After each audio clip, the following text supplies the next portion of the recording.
Hey, welcome back. It's so good to see you again. Blake and I are here at our usual spot. We both have warm drinks today. Mine is tea. What about you, Blake? Oh, mine is coffee. I actually need it today. So I tried making pasta last night. It was going really well. The water was boiling. The pasta looked perfect. But then I completely forgot to add salt. I only remembered at the very end. Ugh. Can you believe that? Oh no, that happens to everyone, trust me. I once burned rice because I was watching a show. I got so into the story that I forgot about the kitchen completely.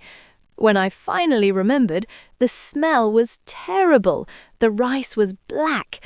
I felt so silly. See, cooking can feel stressful sometimes, especially when you want to talk about it with friends or housemates, but the words just don't come easily. I used to avoid cooking conversations in English completely. I was so worried about making mistakes with simple words, like boil or chop. Those felt so basic, but I still hesitated. I totally understand that feeling. Even asking someone to pass the salt can feel strange when you're not confident. You know the word, but something stops you. It's uncomfortable.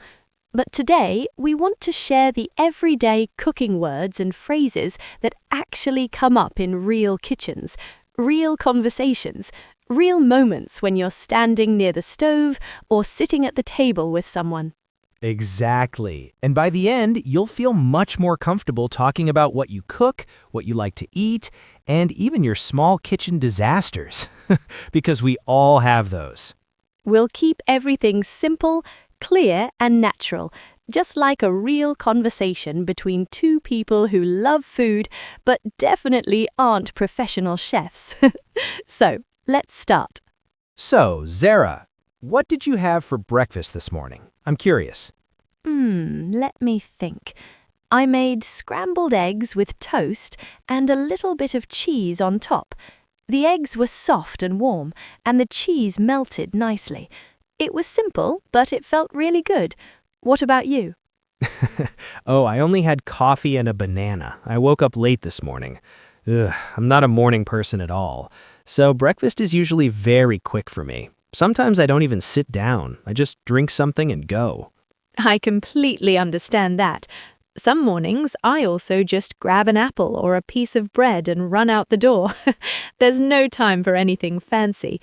Life gets busy, you know? Exactly. So, do you like cooking in general, or do you prefer eating out? That's a good question. I enjoy cooking when I have time, but on busy days, I feel too tired. I just want something easy. Maybe leftovers from yesterday, or toast with butter. Something that doesn't need much thinking. What about you? I love the idea of cooking, but sometimes the cleaning afterward makes me want to order food instead. You finish eating, and then you see all the dishes. It's like, oh no, now I have to clean everything. Yes, that part is the worst. My favorite thing to cook is probably soup. It feels cozy, and you can add whatever vegetables you have in the fridge. It's very forgiving. You don't need exact measurements. That sounds nice.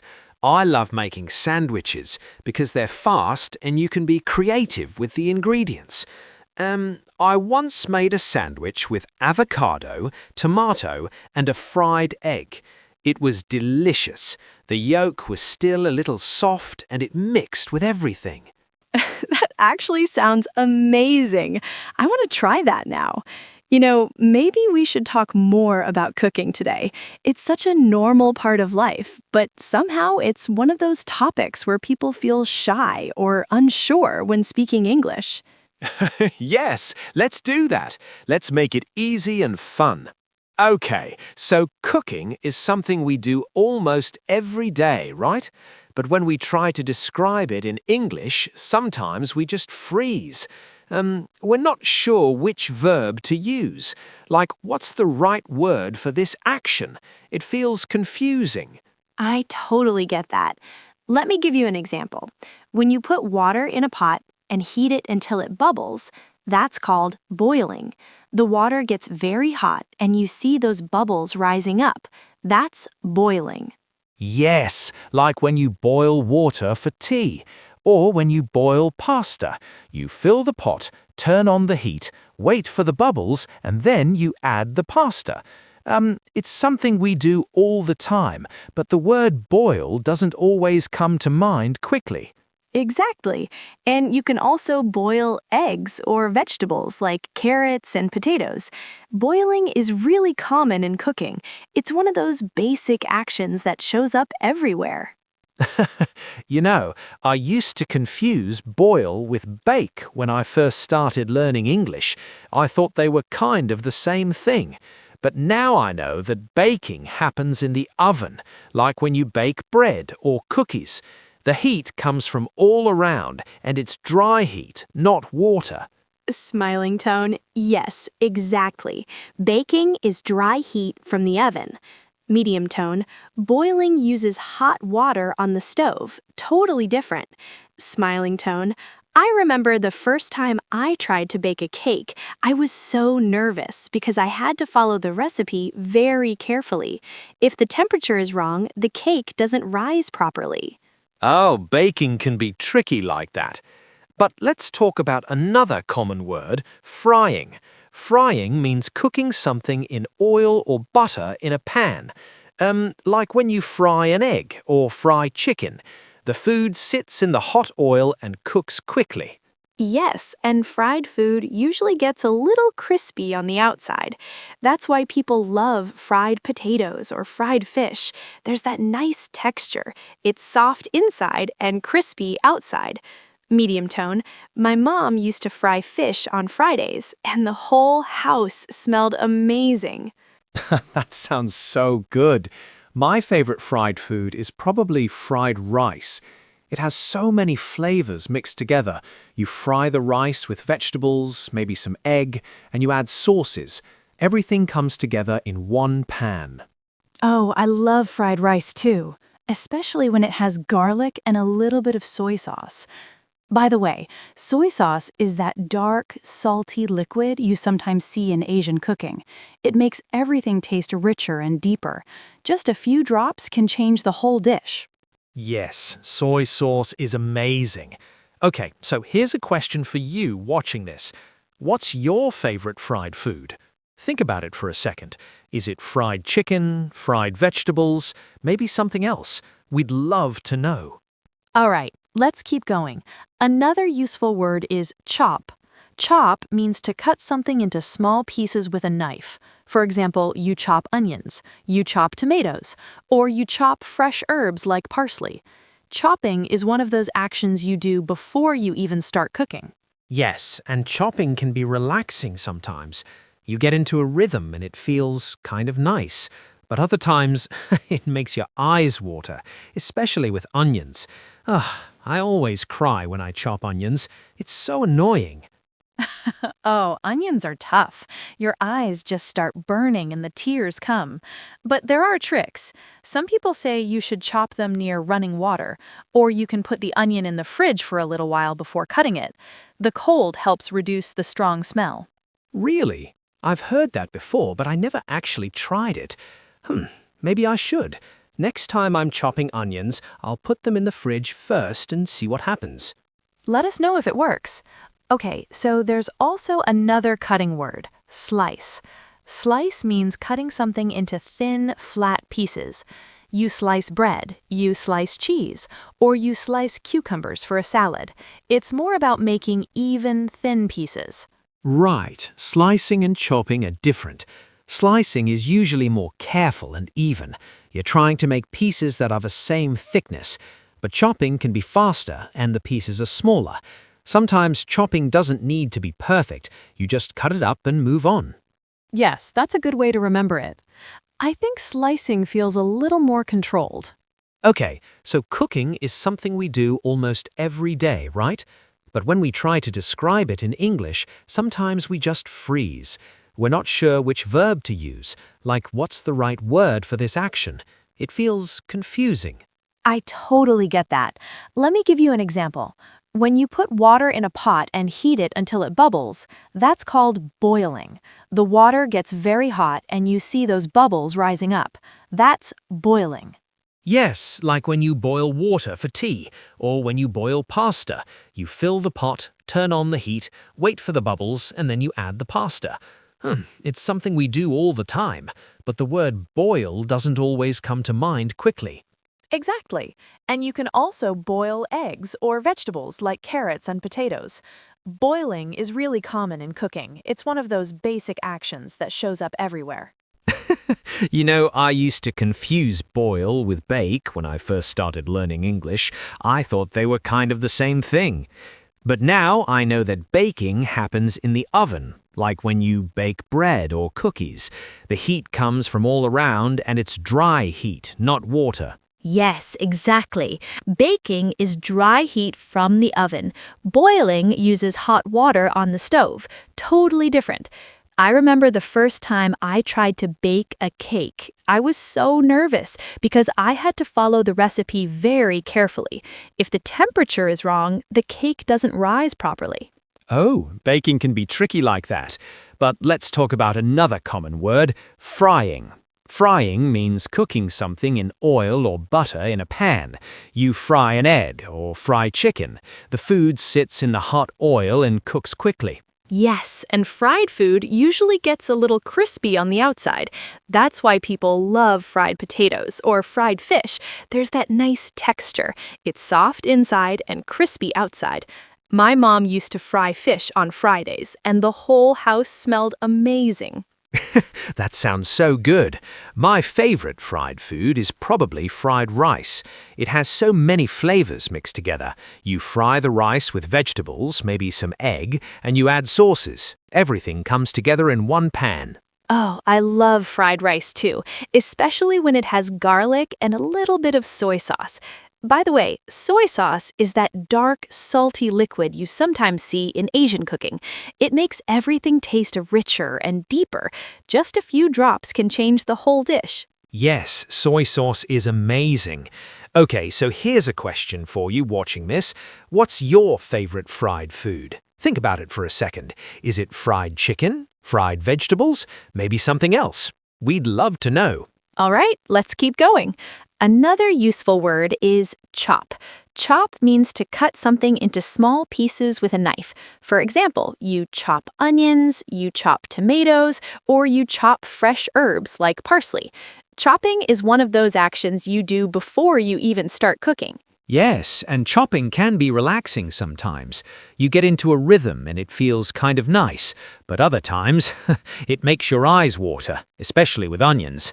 I always cry when I chop onions. It's so annoying. Oh, onions are tough. Your eyes just start burning and the tears come. But there are tricks. Some people say you should chop them near running water, or you can put the onion in the fridge for a little while before cutting it. The cold helps reduce the strong smell. Really? I've heard that before, but I never actually tried it. Maybe I should. Next time I'm chopping onions, I'll put them in the fridge first and see what happens. Let us know if it works. Okay, so there's also another cutting word, slice. Slice means cutting something into thin, flat pieces. You slice bread, you slice cheese, or you slice cucumbers for a salad. It's more about making even, thin pieces. Right, slicing and chopping are different. Slicing is usually more careful and even. You're trying to make pieces that are the same thickness. But chopping can be faster and the pieces are smaller. Sometimes chopping doesn't need to be perfect. You just cut it up and move on. Yes, that's a good way to remember it. I think slicing feels a little more controlled. Like when you slice a tomato for a sandwich, you want those nice, even circles. But when you chop parsley, it's okay if the pieces are different sizes. Exactly. Okay, let's talk about mixing and stirring now. When you mix something, you combine ingredients together. Like when you mix flour and sugar in a bowl, you bring them together so they become one thing. Yes, and stirring is similar, but it usually means moving a spoon or spatula around in a pot or pan while the food is cooking. For example, you stir soup while it's heating, or you stir sauce so it stays smooth and creamy. I always forget to stir my oatmeal, and then it gets stuck to the bottom of the pot. It's really annoying to clean afterward. The oatmeal just hardens there, and you have to scrub it. I do the same thing with rice sometimes. I put the rice on the stove, and then I walk away for just a minute. When I come back, some of it is already stuck. It happens so fast. Cooking requires attention, which is hard when you're also trying to listen to music or talk to someone. Like, I want to enjoy cooking, but my mind wanders. Then something burns or sticks. Yes, multitasking in the kitchen is a skill. By the way, my sister once left soup on the stove and completely forgot about it. She got distracted by a phone call. When she finally remembered, the whole kitchen smelled like smoke. The soup was completely gone, just a black pot. Oh no, that must have been scary. Was everything okay? Yes, luckily nothing serious happened, just a ruined pot. But she learned her lesson. Now she sets a timer every time she cooks something. That's smart. Okay, here's another word, grate. Grating means rubbing food against a metal tool with small holes to make tiny pieces. Like when you grate cheese or grate carrots, the food goes through the holes and comes out in little shreds. Yes, grated cheese is perfect for pizza or pasta because it melts so easily. The small pieces heat up quickly and turn into that nice gooey texture. I love it. Me too. I also like grated lemon peel in cakes. It adds this fresh, bright flavor. Just a little bit can make the whole cake taste different. It's like a surprise flavor.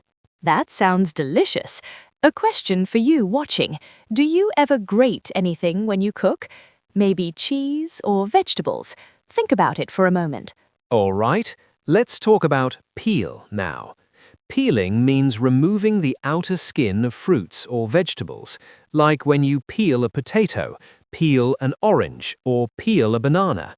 You take off the outside layer that you don't want to eat. Right. Some people peel carrots, but others just wash them and leave the skin on. Some skin actually has nutrients, so it's okay to eat it if it's clean. I usually leave it on when I'm making soup. I usually peel carrots because I like how smooth they feel afterward. It's just a personal preference. There's no right or wrong way. Cooking is full of little choices like that. Yes, it really is. Okay, now let's talk about temperature and timing. One important phrase is turn up the heat, which means making the stove hotter, and turn down the heat means making it lower. These are really useful when you're cooking. Exactly. For example, if your soup is boiling too fast, you turn down the heat. Then it cooks more slowly and gently.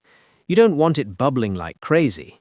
Yes, and if your pan is not hot enough and your food is not cooking, you turn up the heat a little. Controlling the heat is actually one of the hardest parts of cooking for beginners. Every stove is different. That's so true. Sometimes the heat is too strong, even on the lowest setting. It's frustrating because I can't control it well. That sounds difficult, but you've probably learned to just watch the food carefully and adjust as you go, right? Yes, exactly. You just have to pay attention and make changes when you need to. It's all about adapting. It's so true. Okay, here's another useful word, taste. It can be both a noun and a verb. As a verb, it means putting a small amount of food in your mouth to check the flavor, like when you taste the soup to see if it needs more salt. Yes, I taste my food all the time while I'm cooking. Sometimes I add a little more pepper, or maybe a bit of lemon juice. Tasting helps you know what the food needs. Absolutely. Tasting as you cook is actually a sign of a good cook. You're paying attention, you're making adjustments. That's how food gets better. I never thought of it that way. That makes me feel good. Maybe I'm a better cook than I realized. You are. And another helpful word is season. Season means adding salt, pepper, spices, or herbs to make food taste better. For example, you season chicken before you cook it, or you season a salad with a little bit of lemon juice and olive oil. I love seasoning food. It's like adding personality to the dish. You decide what flavors you want and you make it yours. It's creative.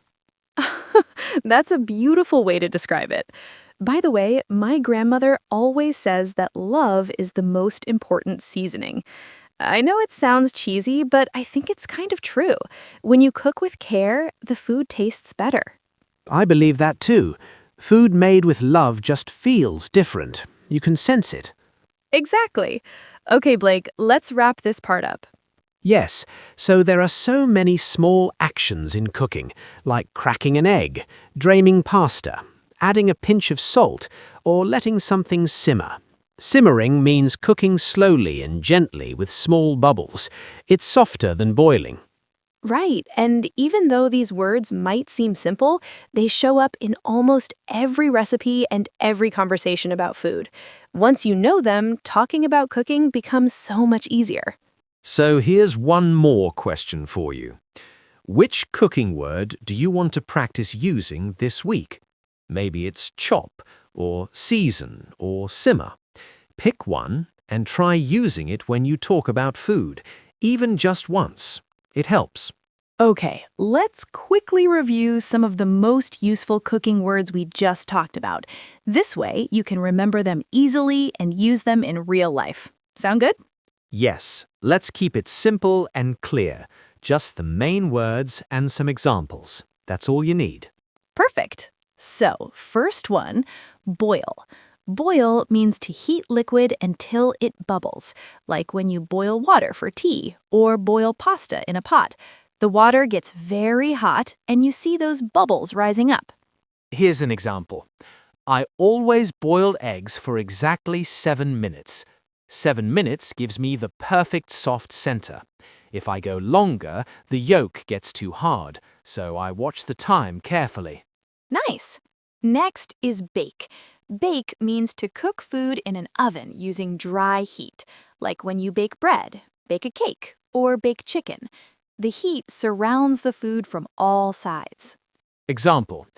My mum bakes cookies every Sunday, and the whole house smells amazing. That smell is one of my favorite childhood memories. I can still picture it. That's so sweet. Okay, next one, fry. Fry means to cook something in hot oil or butter in a pan. The food often gets crispy. It's that golden, crunchy texture on the outside. Example. I like to fry mushrooms with a little garlic and butter. They get soft and brown, and the smell is incredible. It's such a simple thing, but it tastes so good. Yes. All right, chop. Chop means to cut food into small pieces with a knife, like for vegetables or herbs. You use a chopping board and just cut, cut, cut. Can you chop the onions while I prepare the sauce? That's something you might say to a friend or family member in the kitchen. You're working together. Exactly. Now, slice. Slice means to cut something into thin, flat pieces, like bread, cheese, or tomatoes. The pieces are usually even and smooth. Please slice the cucumber for the salad. You want those nice thin rounds. Not too thick, not too thin. Just right. Perfect. Perfect. Next is mix. Mix means to combine different ingredients together in a bowl or container. You bring everything together so it becomes one thing. You need to mix the flour and eggs until the batter is smooth.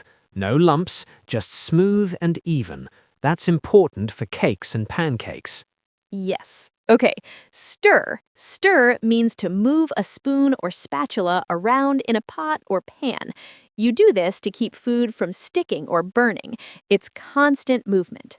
Stir the soup every few minutes so it does not stick to the bottom. If you don't stir, it burns. And burnt soup is not fun to clean. No, it's really not. All right, grate.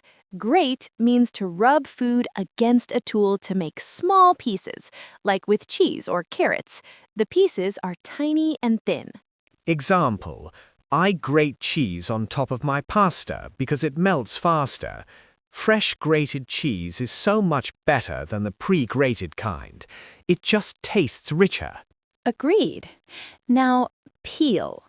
Peel means to remove the skin from fruits or vegetables. You take off the outer layer that you don't want.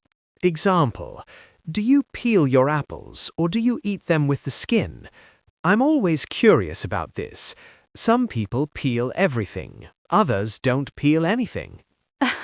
It's true. Everyone has their own way. Okay, season. Season means to add salt, pepper, spices, or herbs to food to improve the flavor. It's how you make food taste better. Example, always season your food while you cook, not just at the end. That way the flavors go deep into the food. It's not just sitting on top. Good tip. Next is taste. Taste means to try a small amount of food to check if the flavor is good. You put a little bit in your mouth and see what it needs. Example, I always taste the sauce before I serve it to my guests. I don't want to give them something too salty or too bland. Tasting helps you fix it first. Absolutely. And finally, simmer. Simmer means to cook something slowly over low heat with gentle bubbles. It's softer than boiling. The bubbles are small and calm. Example, let the stew simmer for 30 minutes so the flavors mix well. Simmering is patient cooking. It takes time, but the result is worth it. Exactly. So these words are the foundation of almost every cooking conversation. Once you feel comfortable with them, talking about food in English will feel much easier and more natural. You'll notice them everywhere. Okay, now let's think about real situations where you might actually use these cooking words in your daily life. Because it's not just about knowing the words, it's about using them when you really need them. Exactly. Cooking is not just something we do alone in silence. It's something we share with family, friends, housemates, or even coworkers. You talk while you cook, you ask for help, you give instructions. It's a social activity. Right. So imagine you're cooking dinner with a friend and they ask you, what should I do next? You could say, can you chop the carrots while I boil the pasta? Simple, right? That's perfect. It's simple, clear, and sounds completely natural. You're not overthinking it, you're just saying what needs to happen. And your friend understands immediately. Yes, and even small exchanges like that help you feel more connected and confident in English. You're working together, you're communicating. It feels good. Absolutely. Here's another scenario. Imagine you're at a friend's house and they're making lunch. They might ask, can you slice the bread? Or can you stir the soup for a minute? And you can respond easily because you know exactly what those words mean. Yes, and you can also offer to help by saying things like, do you want me to peel the potatoes? Or should I grate the cheese? Those little offers make you feel useful. You're not just standing there awkwardly. Exactly. Those small offers make you feel like an active part of the moment. You're not just a guest standing in the corner watching, you're involved, you're contributing. I love that. Okay, another common situation is when you're sharing a recipe with someone. Maybe a coworker asks, how do you make that dish? And you can explain step by step using these verbs. Right. For example, you could say, first I chop the onions and garlic, then I fry them in a pan with a little oil. After that, I add tomatoes and let everything simmer for about 15 minutes. At the end, I season it with salt and pepper. That explanation is so clear and practical. It shows the person exactly what to do. And you don't need fancy language or complicated grammar to sound confident when talking about cooking. Not at all. Sometimes people think they need perfect English to explain recipes, but actually simple words and clear steps are much better. People appreciate clarity more than complexity. Absolutely. Okay, so here's something I want you to think about. Imagine you're cooking something right now. Maybe it's something simple, like fried rice, or maybe it's something special, like a family recipe your grandmother taught you. Smiling tone. Whatever it is, you can probably describe it using the words we just learned.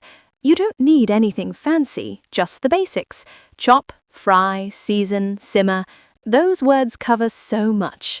Exactly.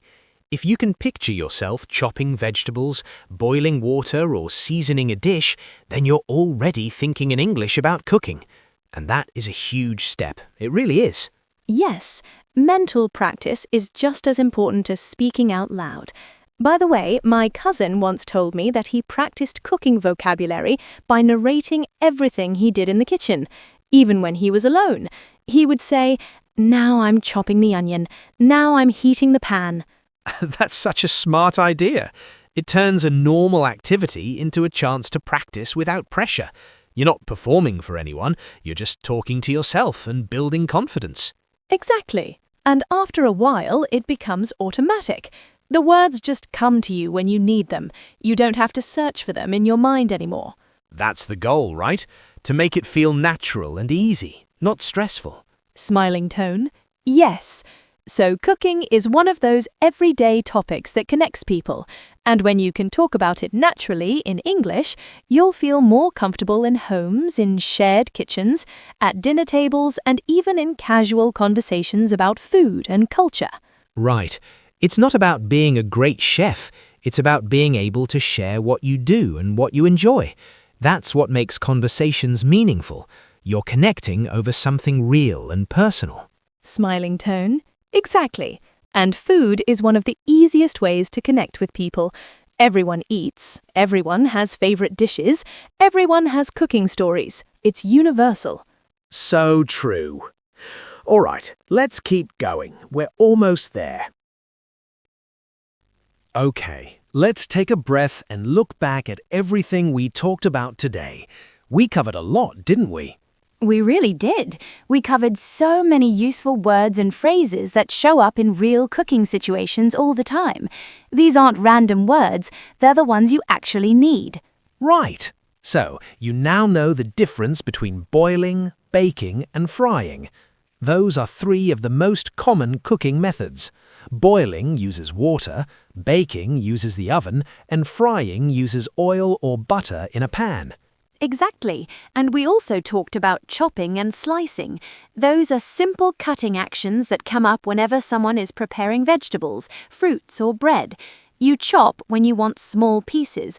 You slice when you want thin, even pieces. Yes, and we discussed mixing and stirring. Mixing helps you combine ingredients, and stirring keeps food from burning while it cooks. Both are super important when you're standing at the stove. Right. We also covered grating and peeling, two small actions that make a big difference when preparing ingredients like cheese, carrots, or potatoes. They seem tiny, but you use them all the time. Absolutely. And we explored seasoning and tasting. Those are key to making food flavorful and delicious. You season to add flavor, and you taste to check if it's right. Simple, but so important. Yes, and we talked about simmering. That's a gentle, slow way of cooking that brings out deep flavors. It's patient cooking. You let the food take its time. So, the most important thing to remember is that all of these words are part of normal, everyday conversations. Not just recipes or cooking shows, real conversations with real people. Exactly. When you use these words naturally, you're showing that you can handle real-life situations in English.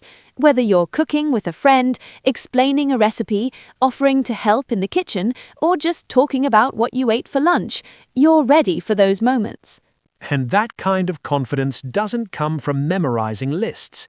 It comes from imagining yourself in real moments and knowing you have the words to express what you want to say. That's the difference. Yes, and you've already taken a big step just by spending this time with us today. You showed up, you listened, you thought about how these words fit into your life. That matters. It really does. And every time you practice these words, even in your mind, you're building the skills you need to feel comfortable and natural when the real moment comes. You're preparing yourself without even realizing it. Exactly. So be proud of that. You're doing great.